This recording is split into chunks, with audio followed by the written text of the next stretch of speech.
All right. I don't want to get too far into the 2012 election. A little bit later, we'll be talking to one of our first 2012 presidential candidates. It's a Tea Partier. You might be surprised at who it is. But in the meantime, there are potential problems for Democrats coming up in 2012. And some of these problems actually stem, believe it or not, from the fact that people have moved out.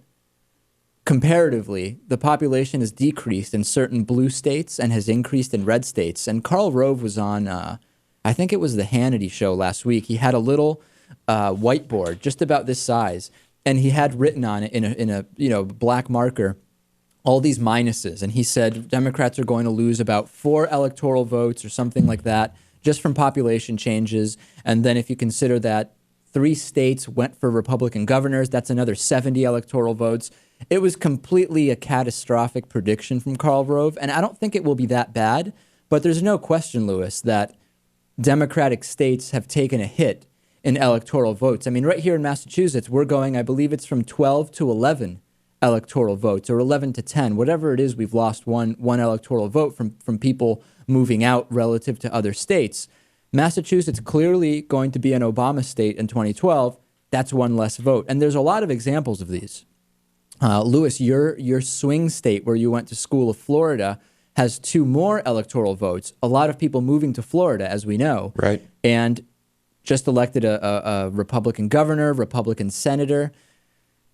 It's not unreasonable to think that that is going to be not an Obama state. It's still too early to tell. But if you just look at the list, Illinois, Massachusetts, Michigan, New Jersey, New York, and Pennsylvania, all safe Democratic states, losing a total of about 6 or 7 electoral votes. That's not good for Democrats in any way, especially when we anticipate, will someone run against Obama? I mean, we don't know. What will be going on with the economy at that point? Will the Tea Party will be, if not gone, on its way out by then? I think we can be pretty sure of that. But a lot of uncertainty. This is not when Democrats want to be losing electoral votes just on population, is it? No, but I think it should just rely on the popular vote.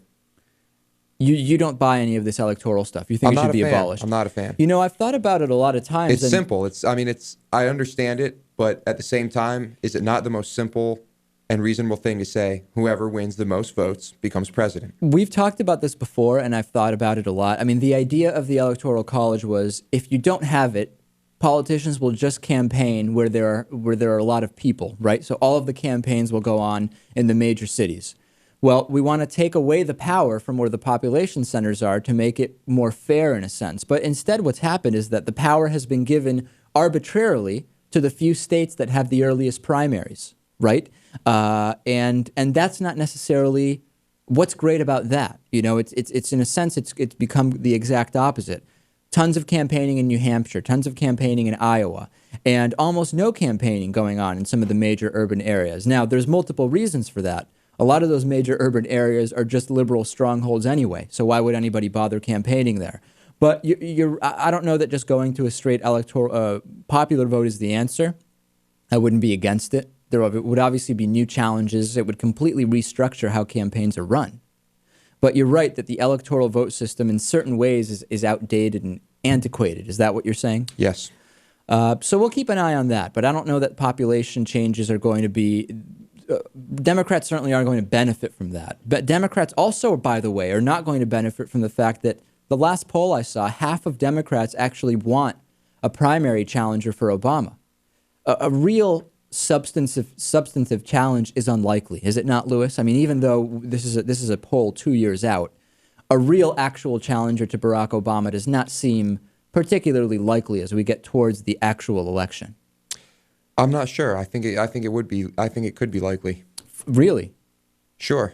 47. I could see Hillary running against him. Well, again. it's funny you mentioned Hillary because most of those who supported Hillary Clinton in in her 2008 campaign are the ones that want Obama to have a challenger. And of course, who do they want it to be? Hillary Clinton. I mean, in a sense, it's a good sign because it shows, would a Hillary supporter who still wants Hillary to win in 2012 end up voting for someone like Mitt Romney if it came down to Romney and Obama? No. No. In a sense, I think if there is that real challenge and it's mostly Hillary supporters, which in great part it is, Hillary supporters are not going to end up voting for Mitt Romney or Sarah Palin or whoever it is they're going to vote for Obama when it comes down to it. That's Right. my sense, the majority. Right. Do you agree with that?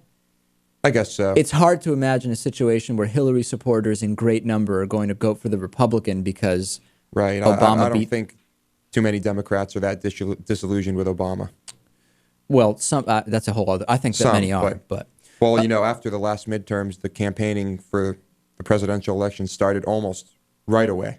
yeah, and So essentially, I think we'll find out real soon if there's going to be any opposition to Obama. I don't know. I don't know how soon we'll find out. The David Pakman Show is made possible by listeners like you and by Greenfield Savings Bank, building a strong community one account at a time, with neighborhood offices in Greenfield, Amherst, Conway, Shelburne Falls, South Deerfield, and Turners Falls, and online at greenfieldsavings.com. By the Daily Hampshire Gazette and GazetteNet.com, connecting our communities with local news and information. By DIF Design, specializing in custom business websites at difdesign.com. Find out more about underwriting The David Pakman Show at davidpakman.com.